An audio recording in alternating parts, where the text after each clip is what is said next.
হঠাৎ করে প্ল্যান হলো চলে গেলাম সপরিবারে ঘুরতে। সপরিবারে মানে হচ্ছে আমি, আমার হাজবেন্ড, আমার মেয়ে আর আমার ছেলে। তো চারজন মিলে হঠাৎ করে প্ল্যান করলো আমার বর যে আমরা চারজনে আজকে ঘুরতে যাব। কারণ আমার ছেলেকে একটুখানি বাইরের পরিবেশ দেখাতে বলেছে ডক্টর, যে বাইরের পরিবেশ মাঝে মাঝে দেখাতে, গ্রিনারি মাঝে মাঝে দেখাতে। তাই ভাবলাম ওকে নিয়ে যখন যাচ্ছি, আমাদের ড্রিমিটাকে নিয়ে মানে আমার মেয়েটাকে নিয়েও একদম বেরানো হয় না, তো ভাবলাম ওকে নিয়েও যাই, আমরা চারজন মিলে একটু ঘুরে আসি। তো এই যে দেখতেই পাচ্ছ এখানে চলে এসেছি ডিমিকে নিয়ে। আর এই যে ডিমি এখানে দুষ্টুমি শুরু করে দিয়েছে, যেহেতু রাস্তায় একদম বেরায় না, ওখানে প্রায় বেরানো হয়ই না বলতে গেলে, বাড়িতেই থাকে। তাই জন্য রাস্তায় গেলে প্রচণ্ড এক্সাইটেড থাকে, মানে ও খুব ভালোবাসে রাস্তায় বেরাতে, কিন্তু খুব দুষ্টুমি করে। এখানে কাদার জন্য আমরা রাস্তা পার হতে পারছিলাম না, কি করব বুঝতে পারছিলাম না। কারণ ডিমিকে নিয়ে গেলে ডিমি কাদা মাখামাখি, আর যদি ডিমিকে নিয়ে আমার হাজব্যান্ড যায় তাহলে আমি বাবুকে নিয়ে যেতে প্রবলেম হয়ে যাবে, মানে এইরকম কাদার অবস্থা। তো বুঝে উঠতে পারছিলাম না যে কি করব। তো এখানে আমার হাজব্যান্ড পরিচালনা দেখছিল আর কি, পর্যবেক্ষণ করছিল যে কিভাবে যাওয়া যায়, কোন দিক দিয়ে গেলে সব ঠিকঠাক থাকবে। বাট কোনো উপায়ই আমরা বুঝতে পারছিলাম না যে কোন উপায়ে গেলে আমরা যেতে পারবো। এখানে আমার হাজব্যান্ড ডিমিকে নিয়ে নিজে পার হয়ে গেছে, ডিমিকে ওই কাদা মাখিয়ে নিয়ে চলে গেছে ওই পারে, আর এখানে আমি দাঁড়িয়ে রয়েছিলাম। তারপরে আমাকে একটা আঙ্কেল হেল্প করলো ওদিক থেকে পার হতে, বাবুকে পার করে দিল, আর আমি তারপর একা একা পার হলাম, তারপর বাবুকে নিয়ে এলাম। এরকমভাবে আমরা চারজনে পার হয়েছি।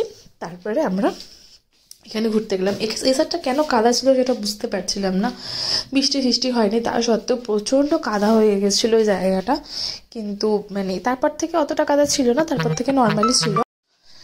তারপরে এখানে ডিমি প্রচণ্ড দুষ্টুমি লাগিয়ে রেখেছিল, ও খুব আনন্দ পেয়েছে ঘুরে, এত আনন্দ পেয়েছে কি বলবো। আমরা প্ল্যান করেছিলাম একটু সন্ধ্যে বিকেল বেরাবো, যাতে আমরা ফটো ভিডিও সব করতে পারি। কিন্তু অগত্যা বাচ্চা নিয়ে খাইয়ে দাইয়ে ওকে রেডি করিয়ে ওর ঘুম থেকে ওঠার অপেক্ষা করে সব কিছু করে তাড়াতাড়ি বেরানো সম্ভব হয় না। যে কোনো জায়গাতে আমরা যাই তো আমরা লেটই হয়ে যাই।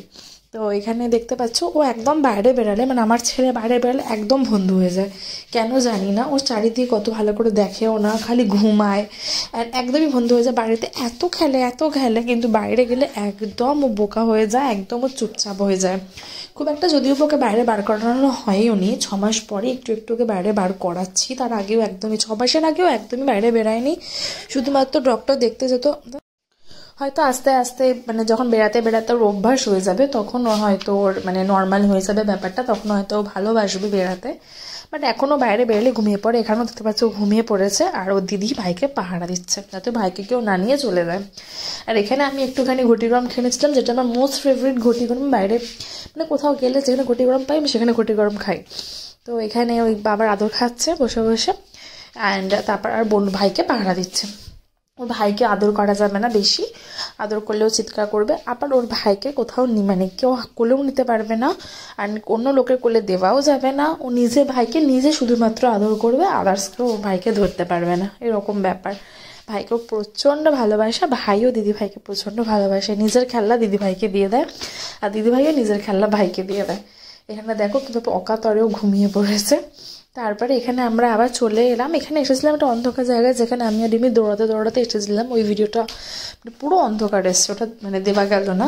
এখানে ওখানটা মন্দির আছে একটা, তো গঙ্গাধারটা ওখানে পুজো হচ্ছিল, তো এখানটায় সামনে দিয়ে গেলাম, ভালো একটা ভিডিও করে নিই, তোমাদের দেখিয়ে দিই। এখানে পুজো হচ্ছিল। এই যে আমার কাছে এবার ডিমি চলে এসছে, আর আমার বর আমার ছেলেকে নিয়েছে। এখানে আমরা দুজন আবার দৌড়াবো। আমার সেদিনকে ডিমি এত দৌড়েছিল, ও তো অ্যাকচুয়ালি কোথাও বেরায় না, অ্যান্ড ওভারলোড হয়ে গেছে। সবথেকে বড় কথা হচ্ছে এজ, ওর 8 ইয়ার্স হয়ে গেছে, তো 8+। তো একটু এজেড হয়ে গেছে বলে ওর এখন হাঁটতে সমস্যা হয়, হাঁটতে সমস্যা যেভাবে হয় না, ও বাড়িতে নর্মালি হাঁটাচলা করে, বাট ও রাস্তায় একটু বেরায় না, দৌড়াতে তো পারে না। কিন্তু সেদিনকে খুব দৌড়াদৌড়ি করেছিলেন প্রচণ্ড, তারপরে হাঁপিয়ে গেছিলো, ও আর পারছিল না। আর এই যে এখানে আমার বর বাবুকে নিয়ে যাচ্ছে, তারপরে ওর পেছনে কতগুলো কুকুর পড়েছে, কি বলবো বলো। কুকুরগুলোকে কামড়াতে আসছে না, জানি না কি করতে আসছে, বন্ধুত্ব করতে আসছে না কি করতে আসছে সেটা বোঝা যাচ্ছিল না, বাট ওর কাছে আসছে। কিন্তু আমাদের ভয় লাগছে বাই চান্স যদি কামড়ে দেয়। ওরাও রাস্তায় বাচ্চা, আমরা ওদেরকে কিচ্ছু মারতে পারি না, ওরাও একটা অবলা বাচ্চা, অবলা প্রাণী, আমার মেয়েটাও অবলা প্রাণী, দুজনেই অবলা। তো যাতে কারোর বিপদ না হয় তাই জন্য ও আমার হাজব্যান্ড ওকে নিয়ে নিয়েছে, আর আমি বাবুকে নিয়ে নিয়েছি। তারপর আমরা এখানে একটা চায়ের দোকানে বসে গেছি। আমি তো একদম মানে আমার কোমর ধরে গেছে, আমি বসে গেছি। এই যে ছেলে ঘুমিয়ে পড়েছে, শুয়ে পড়েছে, ছেলেও উল্টে গেছে, আর আমার মেয়েও বসে পড়েছে, ও হাঁপিয়ে গেছে। তো একবার তো বড়ই চাঙ্গা ছিল, আর আমরা তিনজনে একদম উল্টে পুল্টে গেছিলাম। তো আমি আর আমার মেয়ে এত দৌড়েছি দুজন মিলে, যে আমরা সত্যি প্রচণ্ড টায়ার্ড হয়ে গেছিলাম, আমি প্রচণ্ড হাঁপিয়ে গেছিলাম। তারপর এখান থেকে চা ঠা খেয়ে তারপর আমরা টোটো ধরে বাড়ি চলে এলাম। ভালোই স্নেকের দিনটা গেছিলো। তোমাদের ভিডিওটা ভালো লেগে থাকলে অবশ্যই লাইক করবে, কমেন্ট করবে, অ্যান্ড চ্যানেলটাকে অবশ্যই সাবস্ক্রাইব করে দেবে। রায়নের আরও অনেক কিউট ভিডিও আসবে। আমি কি বেসিসে রায়নের ভিডিও দেবো সেগুলো তোমার কিন্তু কমেন্ট করে জানি।